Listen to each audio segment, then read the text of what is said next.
Vi får explorar som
thousand generations falling down in worship to sing a song of praises to the Lamb. Lord God before us, Lord will believe, sing a song of praises to the Lamb. Your name is the highest, your name is the greatest, your name stands above them all thrones and dominions, all powers and positions, your name stands above them all. And the angels cry, holy, all creation cries, holy, you are lifted high, holy, holy forever.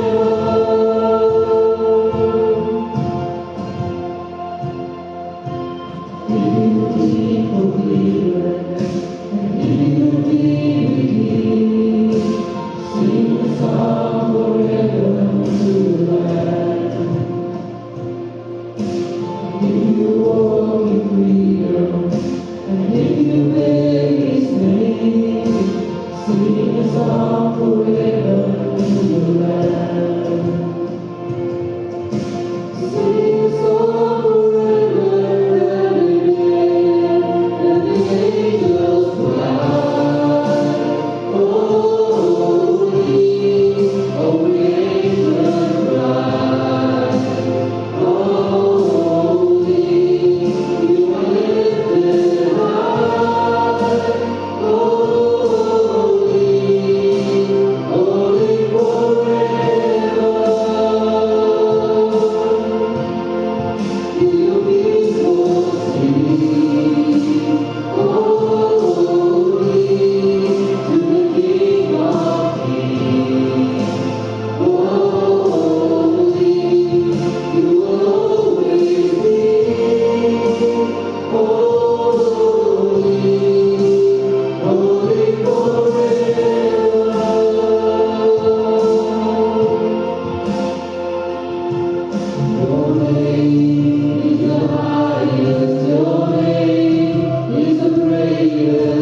Jou koning kom na jou toe. Hy is sagmoedig en hy sit op 'n donkie, op 'n jong donkie, die val van 'n pad. Roep uit saam met al die skare, Hosanna, Hosanna, vir die seun van Dawid. Geseënd is hy wat kom in die naam van die Here. Hosanna, ja, Hosanna in die hoogste. Aan elkeen van u genade en vrede van hom wat kom in die naam van die Here. Van hom aan wie kom al die lof, aan die Hosannas aan hom en al die hoogste. Vrede op aarde vir elkeen van ons. Kom ons loof en prys die Here verder, o Here, uit bloed en wonde, en saam met die skare Hosanna.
Washing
Dankie ons Vader, dat ons as die kinders, die uitgeroepenis,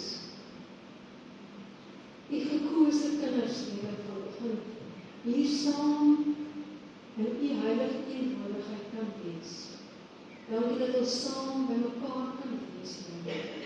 Verheerlik u self vanoggend hier, deur ons doen en later, ons die woord verkondiging, ons offergawe, aan u kom al die eer toe, in Jesus naam. Amen. U kan die sitplekke inneem. So gaan het met u? Dit gaan goed, dankie. Het gaan baie goed met my, baie dankie. Dit is wonderlik om, ja, vir diegene van die wat ek nog nie gesien het, dit is lekker om julle te sien. Ek is bly om terug te wees in ons land, waar het 'n bietjie warmer is, erg warm is, as ek dit vergelyk met waar ek was, maar ek sê blyste om by julle terug te wees. Dit is lekker om julle almal te sien. Ek wil net graag voordat Wendy bietjie die lief en leed van ons gemeente deel en al ons gemeente aangeleenthede, net baie graag aan die Duarte familie, namens die kerkraad, die hele gemeente en my Johan, ons oornige simpatie met die afsterwe van ons geliefde Sylvie, julle geliefde vrou, ma, suster, ouma, vriendin. Mag die Here regtig weer sy gees in die tyd, 'n moeilike tyd, vir julle krag gee om vas te staan, sterk te staan, klaar te wees om mekaar te bemoedig. Die Here, deur sy goedheid en sy guns, gee vir ons 'n tyd om te leef en 'n tyd om te sterf. En dis nie vir ons maklik nie, maar die Here maak dit vir ons moontlik. En hy is by ons. Goeiemôre gemeente, die aankondigings is soos volg, soos gesê was. Vandag vier ons Palm Sondag en die tema van dag is gooi jou palmtakke met die storie. Ons gaan in ons laaste leidingstyd, ons houding en vrijdag Good Friday is 'n tema van wees aanbeveel in Jesus. Daar is geen sonnaskool vandag nie. Skole het gesluit, so hulle sal weer heropen op 12 April. Ons Bybelstudies noem ons ook dat dit gaan weer voort vanaf die 13de. Die gemeente is baie welkom om ons te join. Dit is 'n Zoom Bybelstudie. Vraag het om die link aan te stuur vir u. En dan ons vooroefening is hierdie week woensdag, weens First Thursday, sal dit woensdag om 7 uur by die kerk plaasvind. Ons leeroffers vir hierdie maand is Zimbabwe, Malawi, Mozambique, hulle gekommunikeer. So ons tweede kollekte is vir hulle. En dan ons staatspanne vergader ons communicatie taakspan vergader die rest van die taakspan die gebeur week ons fonds insamelingen, ooitkoos, die 2 Mei, die tyd staan aan, mense, kom kleine kaartjies, dit is beskikbaar, is R100 vir deelnemers en dan boekies verkoop teen R120. Ek mag nog verbloem kry om vir my die kaartjies te gee, maar ek kan so lang die kaartjies gee, om af die ek 'n paar gelde wat mense ingebring. So die kaartjies gaan aan hulle besorg op so kry. En dan vir ons verjaardag, die manager, Damien Jones, verjaar die 29ste maand, en dan tydens oor die verjaar die 30ste maand. En dan 4 broer, Ivan en suster Barbara Verizon, 413e weesherdenking op die 31ste maand. En dan vir voorbereidings soos hulle gesê het, ons ingemeente kom aan die Duarte familie, oor die Jan Francis Sylvia. We pray that God comfort and peace to it you in this difficult time.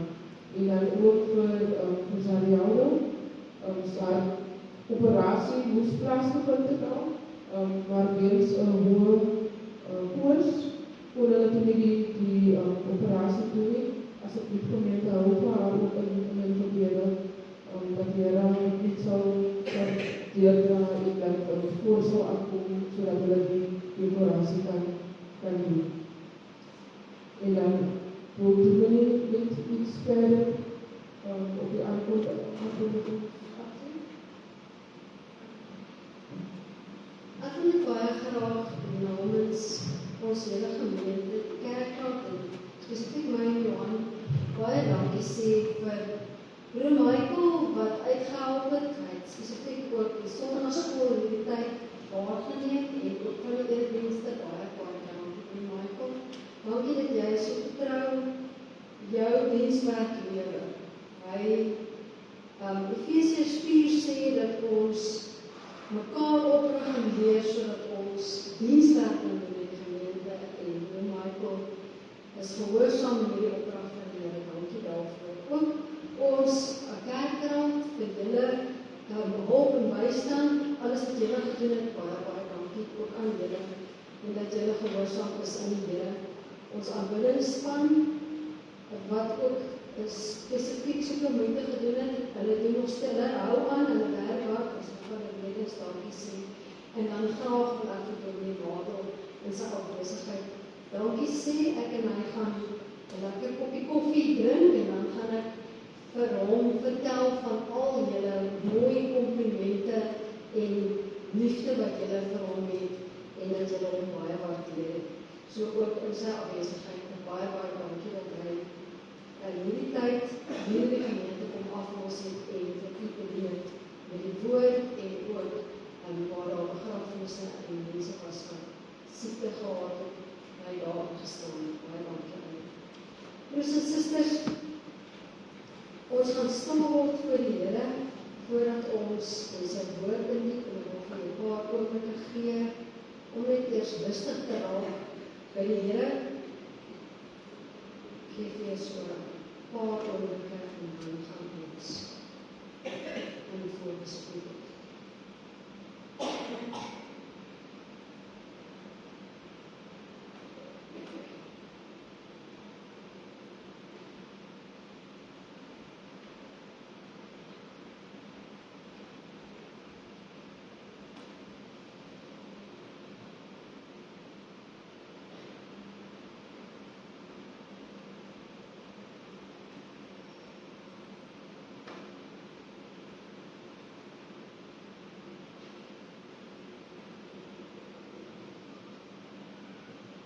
Here ons Here,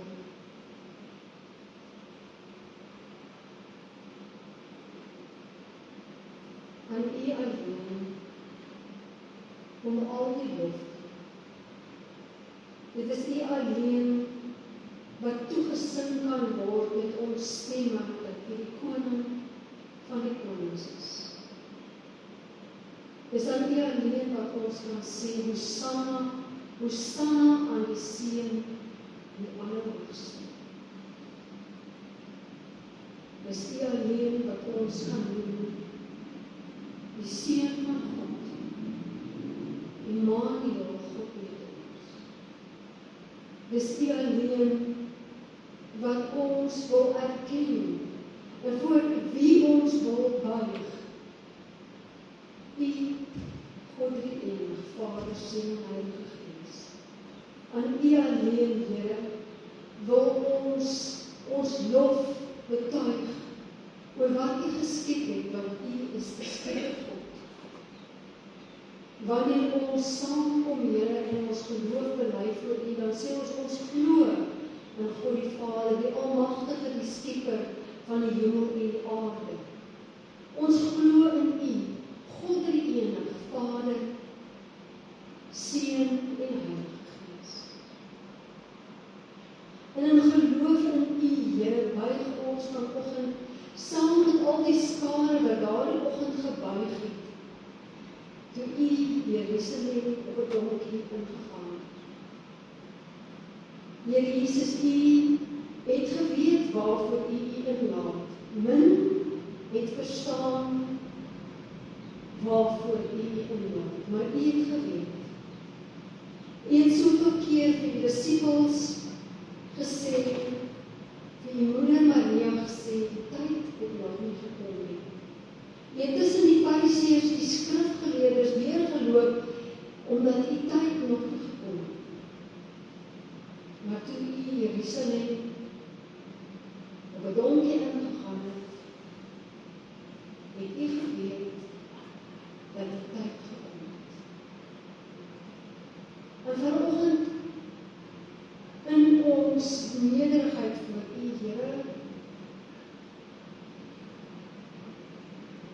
in ons onvermoë, in ons onsiekte afhanklikheid van U genade,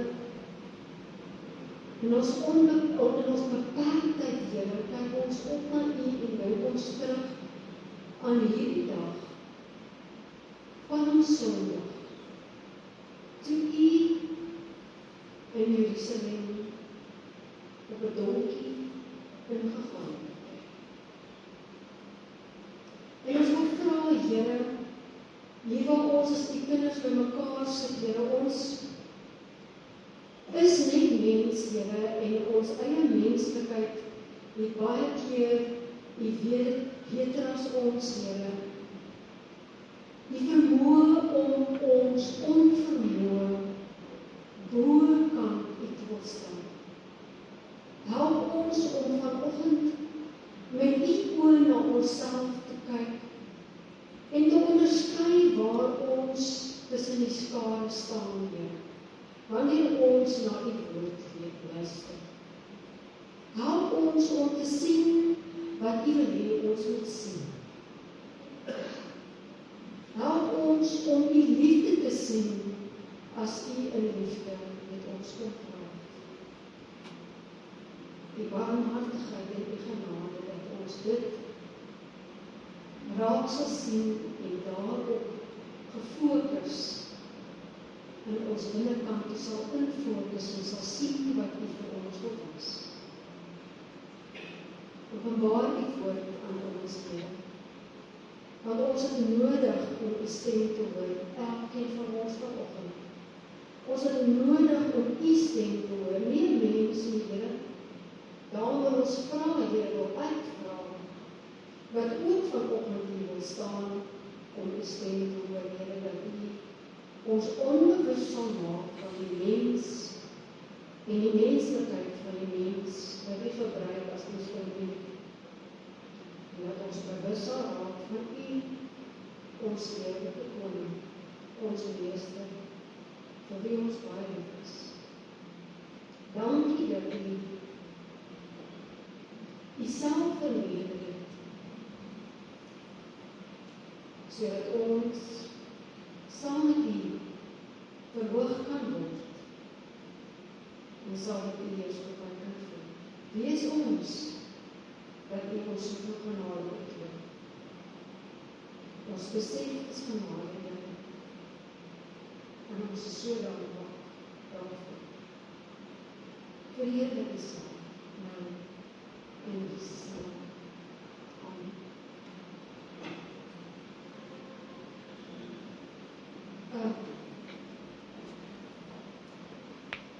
Broers en susters, hierdie tyd wat ons by mekaar is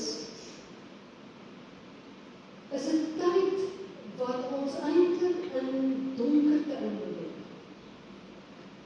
Dit is vir ons, as ons mooi daaroor dink, 'n geweldige vreugde voor die tyd, as ons by Paasondag kom. Want ons weet, en ons word herinner daaraan, dat Jesus Christus nie net vir ons gesterf het, maar dat Jesus Christus ook vir ons opgestaan het. Maar voordat ons enigszins by die opstaan kom, beweeg ons deur hierdie tyd wat ons in die afgelope tyd beweeg het, lydingstyd. En lydingstyd is 'n baie donker tyd as ons daaroor dink. En in lydingstyd in baie gemeentes het hulle die gebruik, ons het het, ek weet nie of het voorheen nie, ek het het nog nooit gedoen nie. In sommige gemeentes sal hulle die kers wat in Advent aangesteek is, sal hulle begin doodblaas. En elke Sondag van lydingstyd word elke kers spesifiek doodgeblaas, om ons aan te herinner dat Jesus Christus die Vrydag gesterf het, en dat daar 'n duisternis oor die aarde toegesak het. En ek wil vra dat ons vanoggend saam aan hierdie tyd sal dink deur middel van die kerse. Die kerse, ek wil vra dat ons het aansteek, die symbool daarvan dat Jesus Christus in Advent het ons gevier, kan iemand van ons vir die kerse aansteek asseblief aan die kerse. Ons dink aan Adventtyd, is die kerse aangesteek om ons te herinner daaraan dat Jesus Christus die lig van die wêreld is.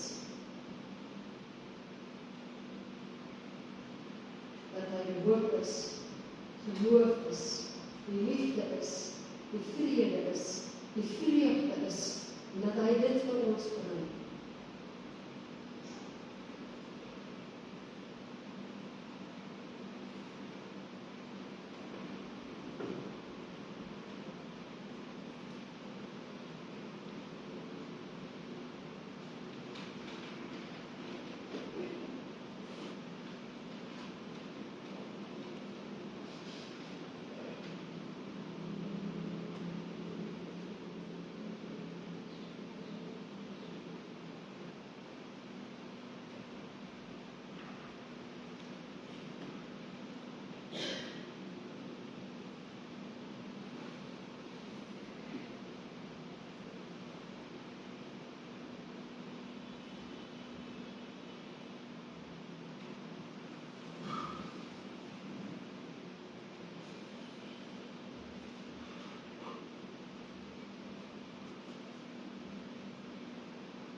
Ons van die kers opgees.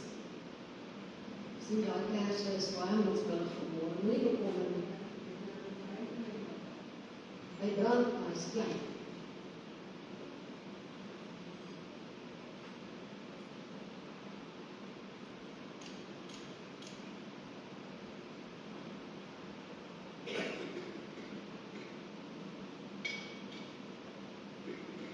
Baie dankie, Suster Trudy. So hierdie kerse laat ons terugdink aan die tyd van Advent, toe ons gedink het aan Christus Jesus wat vir ons gekom het, wat vir ons gebore is.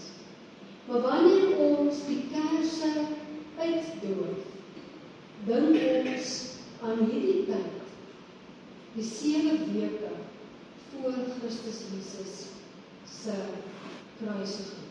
En ek wil vra dat Suster Moira vir ons na vore sal kom en elke kers een vir ons sal doodblaas. Beginnende by die eerste kers wat ons laat dink aan die eerste week in lydingstyd.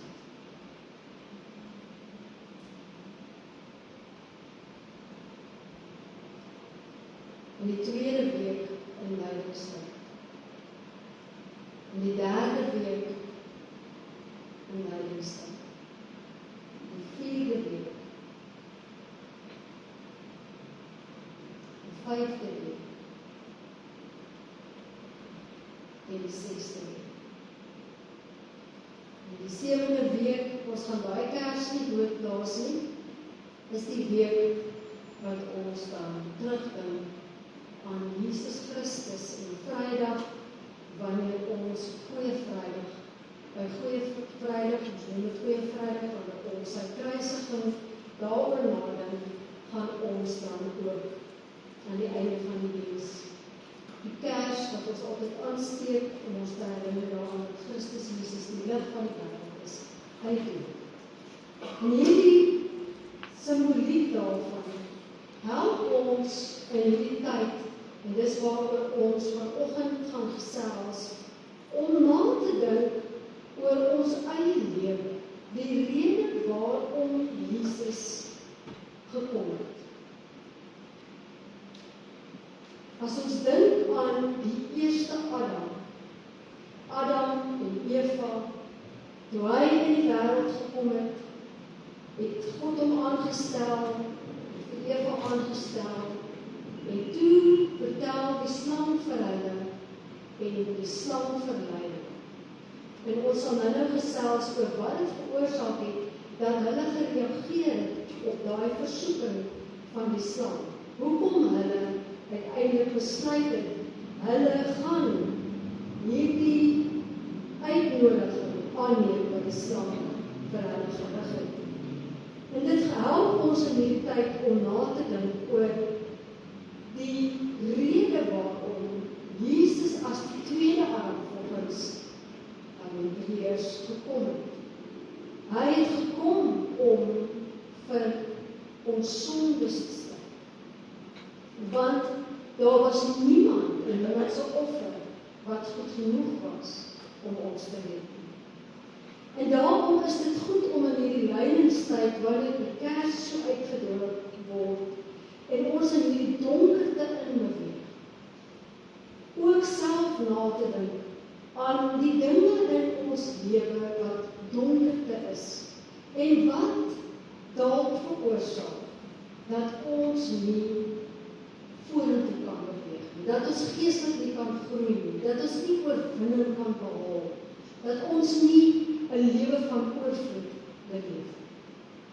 En die woord van vanoggend gaan gefokus wees op spesifiek een van hierdie duister dinge wat in ons binnekant kan wees. Ek wil hê jy moet saam met my lees, die intog in Jerusalem. En ek wil hê terwyl ons dit lees, dat u sal onderskei tussen twee groepe. Dit staan nie spesifiek in die teks twee groepe, maar ek wil vir u nooi om saam met my te soek na twee groepe wat jy kan onderskei in hierdie gebeure. Buiten natuurlik die disippels wat 'n bepaalde taak gehad het, is daar twee groot groepe wat instaan. Vanaf vers 29, Lukas 19. Toe Jesus naby Betfage in Betanië teen die Olyfberg kom, stuur hy twee van sy disippels met die opdrag: gaan na die dorpie daar oorkant. By die ingang sal julle 'n vasgemaakte donkie vind, waarop niemand nog ooit gesit het nie. Maak hom los en bring hom hier.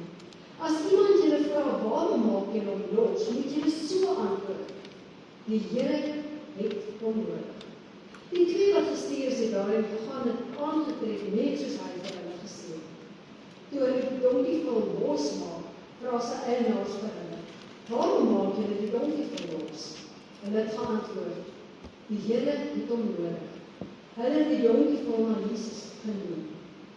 Hulle het hulle boomklere oor die donkie gegooi en Jesus laat opneem.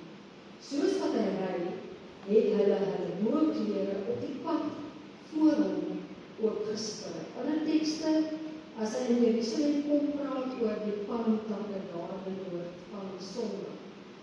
Vers 37, toe hy al naby die afdraande teen die Olyfberg kom, het die hele skare disippels, volgens hulle teken, God vol vreugde hardop begin prys oor al die kragtige dade wat hulle gesien het.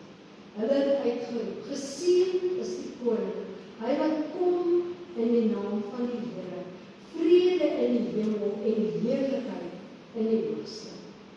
Sommige van die fariseërs en skare het egter vir Jesus gesê: meester, berus vir die disippels. Maar hy het geantwoord: ek sê vir julle, as hulle stil bly, sal die klippe dit uitroep.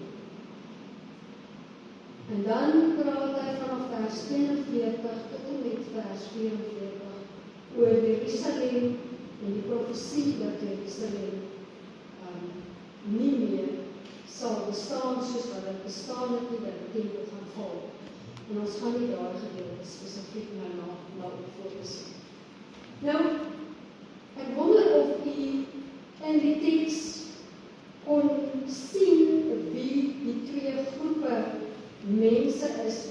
met skare wat uitstaan.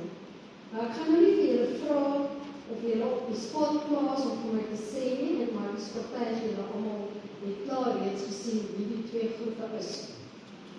Nou, die eerste groep is die skare disciples. Nou, as ons nou mooi dink aan The Chosen, die storie wat so mooi gemaak is, op die vorige reekse wat daar geskryf is, of films wat gemaak is oor Jesus, dan sien jy nou hoe Jesus op sy donkie in Jerusalem inbeweeg, en hoe baie mense binne in Jerusalem in die poorte staan en voordink, en hoe hy inbeweeg en hoe hulle klere op die grond gooi en hulle in palmtakke. Vanwaar dan ons tema vir vandag, gooi palmtakke. Die palmtakke, of ons kon ook gesê, en kledingstukke, en dan die tweede deel daarvan, midden die storie. So die eerste groep mense is hierdie juigende, opgewonde, blye skare. Mense wat bly is oor dat die koning, volgens die profete, die verlosser, die seun van Dawid, gekom het, en dat hy hier is, en hulle dink terug aan die profesie dat hy op 'n donkie sal ry, en hulle sê, Hosanna, aan die seun van Dawid, en hulle loof en prys. Dis die eerste groep wat daar is. Die tweede groep, en ek is nie verbaas dat hulle die volgende gesê het. Die tweede groep, en ek wil teruggaan na die tekstgedeelte toe, vers 39. Sommige van die fariseërs in die skare het egter vir Jesus gesê, Meester, berusp die disippels. So die tweede groep wat ons sien in hierdie storie, of hierdie gebeure, is die fariseërs, die skrifgeleerdes, die fariseërs en die sadduseërs, sal jy onthou, ons het so baie gepraat. En natuurlik, nie net hulle volgelinge, maar die tekst verwys nie na die fariseërs spesifiek. So die eerste groep staan uit dat hulle lofprys, dat hulle as gevolg van die feit dat hulle die palmtakke neergooi, erken hulle dat hy die koning is, hulle aanbid hom. Dis die eerste groep kenmerking. Die tweede groep is die kritiese groep. Die groep wat in hulle binnekant 'n haat of 'n jaloesie het teenoor die disippels. 'n Jaloesie het teenoor Jesus, en ons het soveel keer ervaar as ons na die tekste kyk, hulle is neerhalend en hulle sê vir hom, Rabbi, en baie sarkasties glo ek as ons terugdink aan hoeveel keer hulle met hom gepraat het, is hulle neerhalend teenoor hom. Hierdie groep is die tweede groep wat uitstaan tussen hierdie groepe. Nou, die vraag wat ons vir onsself moet afvra, as ons na hierdie groep kyk, en dis wat ons vanoggend gaan gesels spesifiek is, wat is die dryfveer agter hierdie twee groepe? Wat is die dryfveer? Wat is dit wat hulle maak tiek, as ek dit nou op 'n ander manier kan stel? Nou die eerste groep, miskien kan ek nou waag, wat sou u sê, wat was die dryfveer van die eerste groep gewees? Wat is dit wat hier in hulle harte opgekom het, waarom hulle neergebuig het, lof geprys, gelof die Here geprys het deur om te sing Hosanna en hom aanbid? Wie wil dit val? Ek gaan julle nou daar los. Die eerste, Johannes maar aan baie breed. Hy is so verlig, hoe jy tog, sy het my nie gevra nie. Wat uitstaan van hierdie groep is nederigheid. En ons sal later leer dat nederigheid nie iets is wat jy uit jou eie kry nie. Dit is iets wat jy die Gees van God en wat in jou binnekant ontstaan. Maar dit staan uit van hierdie groep. Maar die tweede groep, wat van hulle uitstaan, en wat hulle definieer, so die eerste groep nederigheid definieer hulle, die tweede groep, wat hulle definieer, praat. In Afrikaans vertaal ons dit met trots en as ons dit invul, daai woord beteken hoogmoed, hooghartig. So hulle dryfveer en hulle definisie van wat hulle vorentoe druk, wat hulle define, is nie nederigheid nie, maar hoogmoed. En vanoggend wil ek spesifiek praat oor hoogmoed. En ons gaan Vrydag, as jy Jesus nog gekom het nie, gaan ons Vrydag gesels oor nederigheid en gefokus op Jesus Christus en wat hy opgeoffer het en sy nederigheid en wat dit vir ons beteken. Maar vanoggend gaan ons spesifiek kyk na hoogmoed. En wat ons dan gaan doen, omdat ons dink aan die kerse, en wat ons gaan gebruik in die oomblik, is om vir onsself binnekant na binnekant toe te vra. En ek wil vir u sê, wanneer ek nie van die kans af vir u sê, kom sê ek dit nie vir jou nie. Ek verdien, wanneer die woord kom dit heel eers, en ek het vir jou baie gesê, na my. Toe ek voorbereid het die Here my aangespreek, broers en susters, oor hoogmoed. En is nie lekker om dit te hoor nie. So wil vir u sê, moenie hier sit en jouself afsny nie. Maak jouself oop en vra die Here, Here, as ek dalk in hierdie plek, in hierdie strik van hoogmoed in my lewe val, dat daar iets is in my lewe waar ek nog aan hoogmoed vasthou of hoogmoedig is, asseblief Here, wys dit vir my uit, sodat dit uit my lewe, dat ek, wat sê, ek dink is Bella wat altyd dit so mooi sê, dat ek rit kan kom van dit, Trudy sê dit ook al, dat ek rit kan kom van hierdie hoogmoed.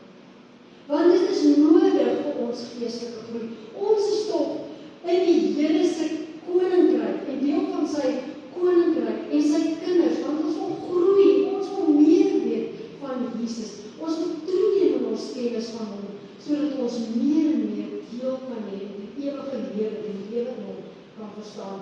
So, om hoogmoed te identifiseer in ons lewe is belangrik en dan vir die Here te vra om ons te help en daarvan ontslae te raak. So wat veroorsaak hoogmoed in 'n mens se lewe? Wat veroorsaak dat 'n mens die hardste val? Kom ek vra dit liewer so. Wat veroorsaak dat 'n mens die hardste val? Baie mense dink, dit is as jy swak is en 'n swakkeling is en nie krag het nie, dat jy hard val. As jy swak gelowige is, as jy nie uitstaan as 'n gelowige nie, dat jy gaan hard val. Maar die Bybel leer ons, en Paulus skryf dit ook, hy sê in Romeine, hy sê, as jy dink jy staan, het jy alreeds geval. As jy dink jy is nie hoogmoedig nie, dan moet jy weet, iewers in jou het hoogmoed die hoogtyd gevier. Dan lei jy as gelowige aan hoogmoed. Die mense wat die hardste val, is hulle wat dink dat hulle geestelik sterkste is, dat hulle in die wêreld sterk staan, dat hulle suksesvol is. Dis die mense wat die hardste val, want hoogmoed, sê die Afrikaanse spreek, lei ons tot 'n val. Spreuke, en dis die Afrikaanse spreek, die Spreuke sê vir ons, in Spreuke 16 vers 18, en ek wil vir u dit lees direk uit die Bybel uit. Spreuke 16 vers 18, jy kan nou ook maak, sê, voor ineenstorting, hoor nou hier, voor ineenstorting is daar trots. En voor die val is daar 'n hooghartige gees. So iemand wat dink hy staan reeds, het alreeds geval van weer die trots en die hooghartige gees. Die Engel sê, pride goes before destruction, and the Holy Spirit before a fall. So, wat leer ons in die gewone wêreld, en as ons nou nie in die Bybel spesifiek kyk nie, wat is hoogmoed? Wat is die definisie as jy nou vir Google gaan vra, of jy vra nou aan die Afrikaans, ek het sommer met die Afrikaans gaan speel, wat is die definisie van hoogmoed? En die Afrikaans sê, dit is 'n hart vol arrogante selfverhooging, wat die self, en nou hoor nou mooi, dis 'n hart vol arrogante selfverhooging, wat die self waarplaas, bo God en bo ander. Dit is die definisie van hoogmoed. 'n hart vol arrogante selfverhooging, wat die self bo God en bo ander stel. En 'n belangrike ding wat ons moet verstaan as kinders van die Here, is dat hoogmoed een van die sondes in die lewe is, wat homself baie mooi verstaan. One of the hidden sins. Jy sal nie dink, jy is hoogmoedig. Want daai sondetjie van jou kruip so diep weg. Ek geloof die broers en susters toe voorberei het ek ook met myself en my vol prideness gesit en gedink, oh wow, hierdie is nou heerlik verseker bedoel vir Sunny en Jannie en Pietie, en mense het mos nou altyd jou broers en susters of iemand anders in die wye wêreld wat jy heel eerste sit op daai beskuldige bank van beskuldiging, né? Hy is in die beskuldige bank en jy dink aan daai persoon en sê, daai ene is hoogmoedig. En dan sê die Heilige Gees vir jou, en hy tik jou hier op die skouer en dan, dis hy, en dan sê die Heilige Gees vir jou, nee, Lien, kyk 'n bietjie mooi, dis versteek, die sien nie raak nie. So hoogmoed kruip baie mooi weg. Dis 'n subtiele sonde wat jy nie sommer sien nie. It's hidden. En die plekke waar hoogmoed wegkruip, wil ek net gou vir u noem. Die eerste plek waar hoogmoed kan wegkruip, is in ons sukses. In ons sukses. Ons is so trots op die sukses wat ons in die lewe behaal het, dat ons die erkenning net graag vir onsself wil vat. So, ek het dit alles bereik. Kyk hoe goed was ek gewees. Kyk wat het ek alles bereik. En ek wil so graag daai erkenning hê, dat ek het bereik. En dit is verkeerd dat ons het bereik het nie. Maar die feit dat ek dit net vir myself wil toeëien, my sukses. My sukses veroorsaak ook dat ek glo ek het niemand anders nodig nie. Geen mens om my het ek nodig nie. Ek is een van daai wat daar gesit het. Het nie ander mense nodig nie. Ek het nou so lewe wind gehad met my, presies vir daai woord, maar ek het vir my ander dogter gesê, en toe kom Ronnie tot 'n val. Ek het niemand nodig. Of ek is nie gewillig om by daai plek te leer nie. Wie is daai ouetjie tog nou, dat hy vir my iets kan doen? Wie is daai nuwe ouetjie on the block, wat vir my wil waardeer? Ek is die groot sukses. Ek het die kennis. Weet jy, in Genesis 3 lees ons van 2 mense, en julle ken hulle so goed. Dis die eerste verhaal wat ons leer as kinders. Adam en Eva, hoofstuk 3 vers 5. Maar God weet dat die dag wanneer julle daarvan eet, en dis die slang wat hy sê in die 4 vers, die slang sê vir die vrou, julle sal beslis nie sterf nie. Maar God weet dat die dag wanneer julle daarvan eet, julle oë sal oopgaan. Dan sal julle wat goed en kwaad ken. Die vrou sien toe dat die boom goed was om van te eet, dat dit 'n lus was vir die oog en dat die boom begeerlik was om 'n mens insig te gee. Sy het van die vrugte daarvan geneem, dit geëet en haar man het saam met haar gedoen. Hulle wou self suksesvol wees, onafhanklik, niemand nodig nie vir God nodig nie. Ek wil kan self.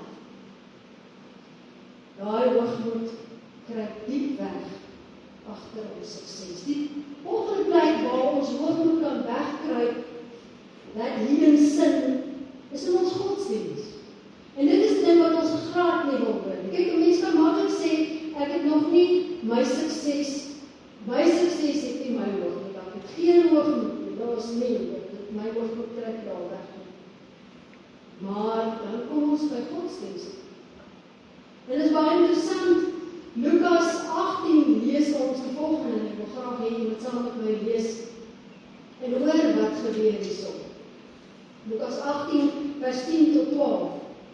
2 mense het opgegaan na die tempelterrein om te bid.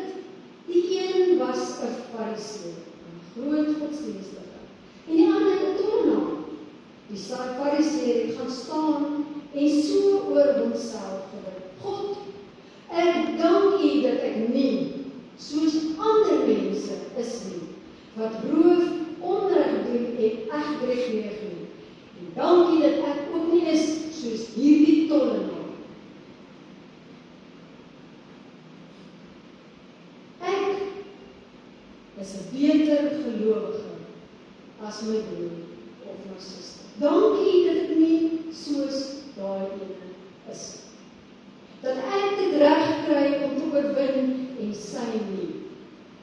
Dat ek dit reg kry om mooi te bid, en kyk hoe simpel bid sy. Kyk, hoor nie hoe swak is haar voorbereiding. Hoor nie hoe sleg sing sy. Ek is nie. Miskien ek het wel van nie, ja, ek weet, sit klaar nie. Die ander ding in godsdienst kan wees dat ons so perform in die kerk en gesien wil word deur almal in die gemeente dat ek hierdie ding gedoen en ek het daardie ding gedoen en ek was hier en ek was hierby betrokke en ons het hierdie geld bygedra.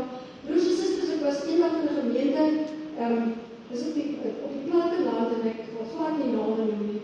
En hierdie een boer, hy was verslaaf gewees, maar nou ja, dit is hoe dit werk. Hierdie boer het gekom en gesê, ek dra die meeste in hierdie gemeente by. En ek het die meeste sê in hierdie gemeente. En jy sal nie vir my vertel wat ek moet doen. Nou, jy kan ons nou maar vir jouself afbly. Sy eie hoogmoed, sy eie sekuriteit in sy geldelike bydra maand vir maand, het hom op 'n plek geplaas, soos wat die Fariseërs en skrifgeleerdes was. 'n plek vol van homself. Ek weet daai boetie het dit bely. Hy het bely, so ek kan nog nie sê, ja, jy sleg mense, want hy het van voor die Here bely. Hardop waar ek dit ook gehoor het. Dan die ander ding, en ek dink ek het dit so tussen die lyle deur genoem, geestelike hoogmoed. Dat jy dink net jy alleen kan die Bybel verstaan. En as iemand anders ter sy insig of sy opinie lewer, dan dink jy, oef, myne is baie beter as joune. Ek is op 'n geestelike vlak waar jy nooit sal kom. My broers en susters, hoogmoed, kruip weg agter ons godsdienst. En natuurlik, die laaste wat ek wil noem, was sekerlik baie ander. Hoogmoed kruip ook weg onder ons so-called insecurity. Ek fyns dat ek nou, julle tog, ek weet dit is goed gevaar hier. Was dit mooi genoeg geweest? Eendag het ek vir Johan gevra, hoe die man, was die boodskap geweest, en hy het glad nie geantwoord nie. Toen die Here vir my gaan sê, Evelien, moet van my genade afhanklik wees. Dit het niks met Johan het niks om vir jou te sê oor die boodskap wat jy gebring het nie. My genade moet genoeg wees. Verstaan my broers en susters, hoe maak 'n mens hoogmoedig raak? Jy fynste, ek dink jy het so, ek lyk so goed nie, ek dink jy het so goed gepreek nie, of ek dink jy het nou so 'n goeie speech gedoen nie, en die hoop dat die ander ou vir jou sê, nee man, jy het pragtig gepreek, en die hoop dat Johan vir my sal sê, liedjie, jy het pragtig gepreek, maar hy het net nooit morsbostel gebring. Hy was nie dus vir hierdie gevis van my nie. Ons is soms oorsensitief vir kritiek. Ons laat nie van kritiek nie. En dis moeilik, as ek sê, dis moeilik. Ons is, as jy op so 'n plek kom, so selfgefokus. Die ou wat hard skree, julle, ek is die beste in die wêreld. Fokus op homself. En die ou wat hard skree, ek is so hartig in myself. Is net so gefokus op hom of haarself. Hoogmoed, gefynste nederigheid. Daar blyk die hoogmoed. En wat sê die Bybel vir ons? Ons het dit mos nou mooi gaan bekyk. Wat sê die Bybel? Wat is die gevaar van hierdie hoogmoed? Die heel eerste, en jy moet my hoor, want dit geld vir ons almal. So jy moet ook hoor. Dit het gebeur met Nebukadneser in Daniël 4. Ek kan dit neerskryf, ons het nie tyd om dit te lees. Gaan lees die hele Daniël 4. Doen jouself 'n guns. Gaan lees bietjie van my, die hele Daniël 4. Arme Nebukadneser. Hy was deur God aangestel om 'n taak te gaan verrig. En Nebukadneser het so in homself opgegaan. Hy het so proud geword oor wie hy is en wat hy kan doen, dat Nebukadneser sonder begin doen. Ek wil net vir u so 'n stukkie daarvan lees. Die koning het toe begin praat. So Daniël, hy het 'n droom gehad. Daniël het hom sy droom uitgeleen vir hom gesê, jy gaan saam met die diere doen, die veld rondloop, jy gaan soos 'n dier word. En Nebukadneser het dit gehoor en dit het tussen een wat ingegaan en by die ander uit, en hier kom en hy doen die volgende. Die koning het toe begin praat en gesê, is dit nie die grote Babel, wat ek tot 'n koninklike verblyf opgebou het deur my krag en my vermoë en tot verheerliking van my majesteit nie? Vers 31. Die woorde was nog op die lippe van die koning, toe val daar 'n stem uit die hemel. Aan jou koning Nebukadneser word gesê, die koningskap het van jou gewyk. Hulle gaan jou uitdryf, weg van die mense af, en by die diere van die veld sal jou woning wees. Soos beeste sal jy gras eet, 7 tydperke lang, totdat jy erken dat die Allerhoogste magtig is oor 'n menslike koninkryk, en dat hy gee aan wie hy wil. Weereens, niks kry ons uit ons eie. Niks wat ons het ons deur ons eie bekwaamheid gekry. Nie jou geld nie jou huis nie jou bekwaamheid nie jou gemeente nie, niks nie. Alles is uit die hand van die Here. Sy posisie, Nebukadneser, het dit van God gedryf. En hy het homself bo die Here aangestel. Sy hoogmoed het op hom tot 'n val gelei. Distraction, tot vernietiging, absolute vernietiging. Hy het homself door God verhoog en God het hom verneder. Kom terug aan daarna Spreuke 16 wat sê dat so 'n persoon verneder sal word. Voor die ineenstorting is daar trots en voorval 'n hooghartige gees. En dan kom die val as gevolg van daai hooghartige gees. Die tweede, hoogmoed is 'n aantrekking, hoor nou baie mooi. Hoogmoed is 'n aantrekking vir God se weerstand. Jakobus sê dit baie mooi. God Jakobus 4 vers 6 sê dit om meer skryf. En ek hoef nie nou daarna toe gaan nie. Maar hy sê, God staan die hoogmoediges teen, maar aan die nederiges gee hy genade. Broers en susters, in Spreuke 3 vers 34 staan dan, met die spotters spot hy self, aan die nederiges skenk hy genade. As jy hoogmoedig is, dan draai God teen jou. In Romeine sê hy nou, as God vir ons is, wie kan teen ons wees? As God vir ons is, wie kan teen ons wees? Die probleem is, wanneer ons in hoogmoed verval, is teen onsself. Want omdat ons in hoogmoed verval, draai God teen ons, want hy weerstaan 'n hoogmoedige gees. Hy staan teen jou. Nou wie kan dan vir jou help? As die Here God almagtig teen jou staan. So, hoogmoed is 'n aantrekkingskrag van God se weerstand. Dis die tweede gevaar van hoogmoed.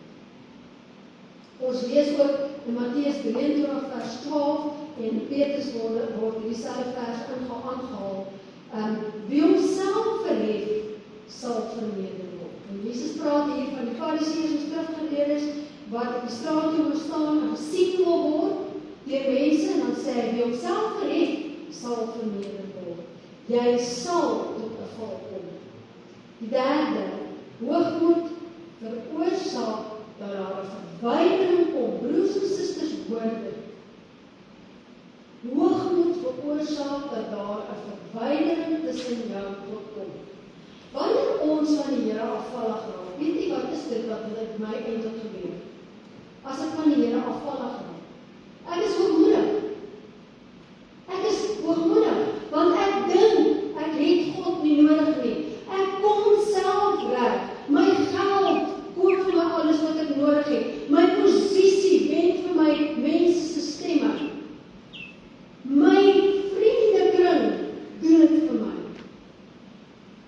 So wanneer ek geestelik begin wegdryf van die Here en ek al hoe armer word, is omdat ek geestelik hoogmoedig geraak het en gedink het, ek het God nie nodig nie. Jy onthou, toe die volk uit Egipte gegaan het, wie se hart het die Here verhard? Want hy het gedink, hy is God, hy was hoogmoedig. Farao, God het sy hart verhard. As ons kyk in Jesaja 14, lees ons van 'n spesifieke personage, ek kan 'n persoon noem, hy is die skepsel van God. Vers 12, dis in Jesaja 14 vers 12 tot 15. Hoe het jy geval uit die hemelruim, môrester, seun van die Daraad? Hoe is jy tot op die grond neergekap? Jy wat nasies verslaan het, jy is die een wat in jou hart gesê het, na die hemel wil ek opgaan. Hoog oor die sterre van God wil ek my troon gaan oprig. Ek wil gaan sit op die berg van samekoms. Jy is egter na die dodelik afgebring, tot in die afgeleefde. Wie is dit? Satan. Satan het homself en God wou verhef. Hy het gedink, hy het God nie nodig nie. En hy is van God gedistansieer, vir ewig. 2 Kronieke 26 lees ons van koning Usia, en u kan daar vers 16, u kan daar in sy eie genade gaan lees, wat met Usia gebeur.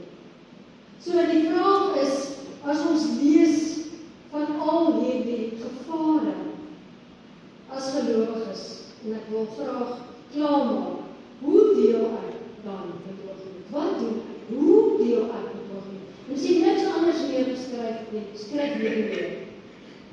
In die heel eerste plek, broers en susters, erken dit. Erken dit. Moenie te hoogmoedig wees nie. Daai kruip so diep weg.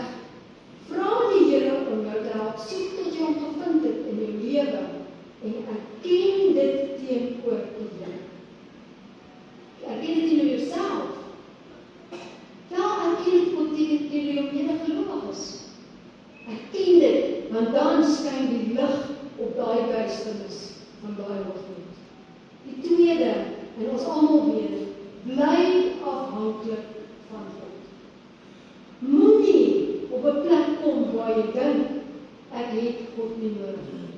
Ek het nie nodig om tyd met God te spandeer nie, ek's okay. As jy vir 'n week lank, as ek vir 'n week lank nie stilte tyd het nie, dan voel ek soos 'n leeu dor karboobos. Dit voel of die dood saam met my stap. Broers en susters, bly afhanklik van die Here. Die derde, as jy hoogmoed 'n slag wil toeslaan, en daar is terme gesê, kry 'n leerbare gees. Kry 'n leerbare gees. Hou op om te dink, niemand kan jou niks leer. Kry 'n leerbare gees. 4. Dien ander doelbewus. Moenie ander mense dien om gesien te word nie. En ek sê nie jy doen dit nie, maar gaan dink daaroor na. Is daar nie 'n plek waar jy dalk gehoop het ander sien jou raak nie? En kry klaar met dit. En wanneer jy dien doelbewus, omdat jy die Here gehoorsaam wil wees, en nie omdat jy gesien wil wees. Trots sê, ek wil gesien wees. Nederigheid sê, ek wil dien sonder om enigstens raak gesien te word. Enigstens raak gesien te word. En die laaste, en ek dink is die belangrikste, dit moes eintlik eers gestaan het. Gee altyd, al die eer aan God. Nie sommige tye nie, altyd, al die eer aan God.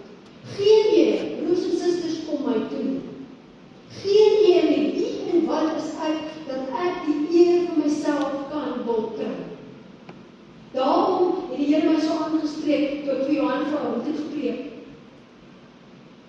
Wat maak dit nou saak, Colleen? Wat gaan jy nou maak?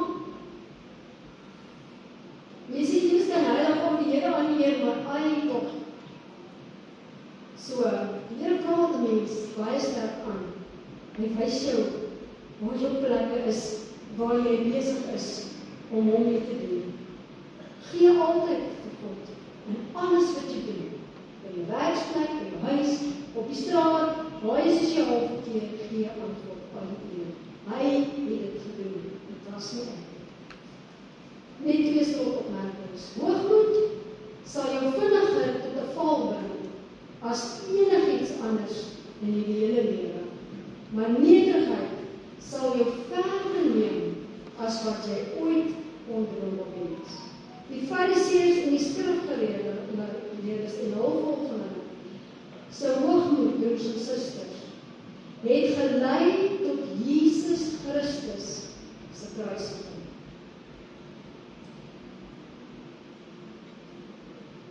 En dit het gelei tot hulle vernietiging. Die vraag wat ons vir onsself moet vra as gelowiges is, wat wil ek hê die Here in my werk?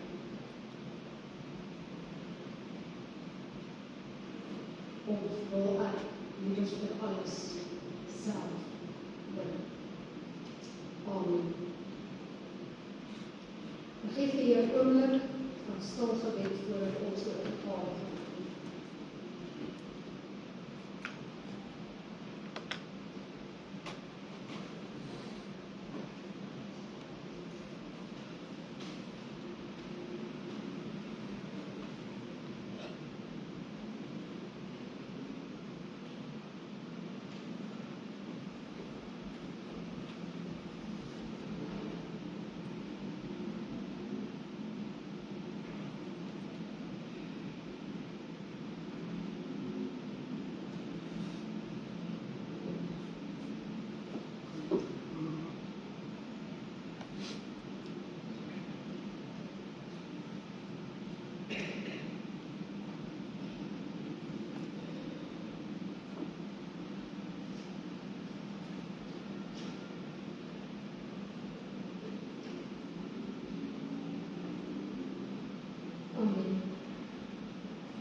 Ons gaan nou die geleentheid gebruik om die Here te dank vir ons opkomst.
Here dat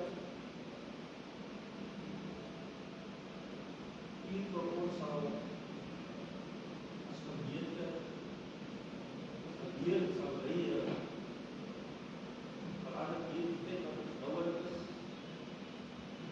die lewenstyd waar ons kan uitsien Here na goeie Vrydag toe.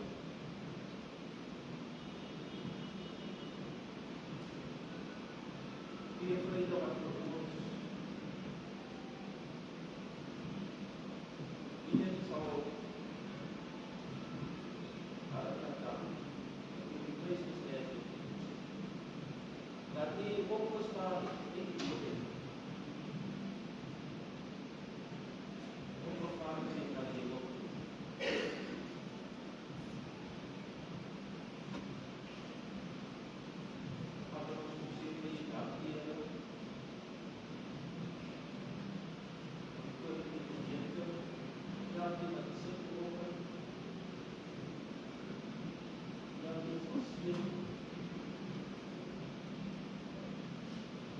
Terima kasih.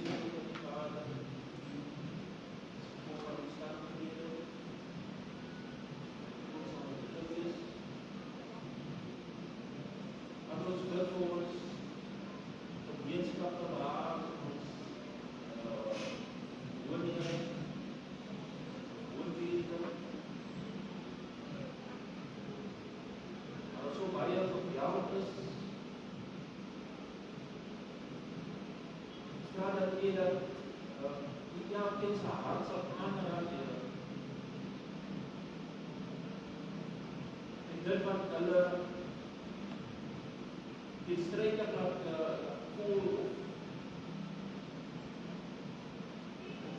kies sering berhenti dia tapi kalau soal anak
Ons sluit af, broers en susters, met ons laaste lied. Ons gaan daar net die eerste vers van sing. Maar net die eerste vers. Hemelse Vader, ons staan ons lied.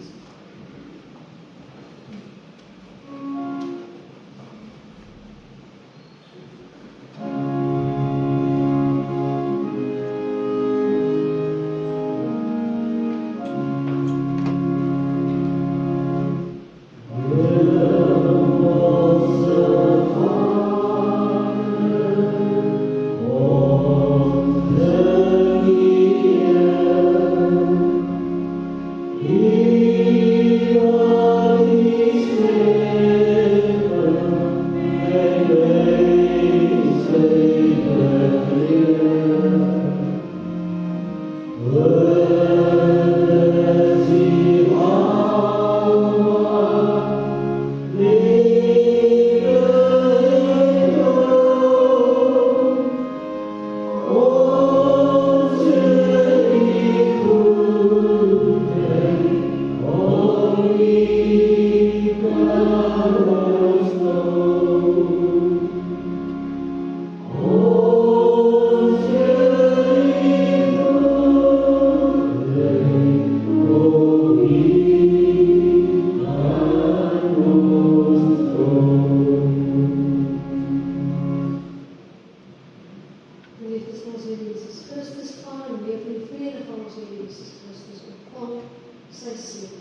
Mag die genade van ons Here Jesus Christus en die liefde van God en die gemeenskap van die Heilige Gees met die elke wees en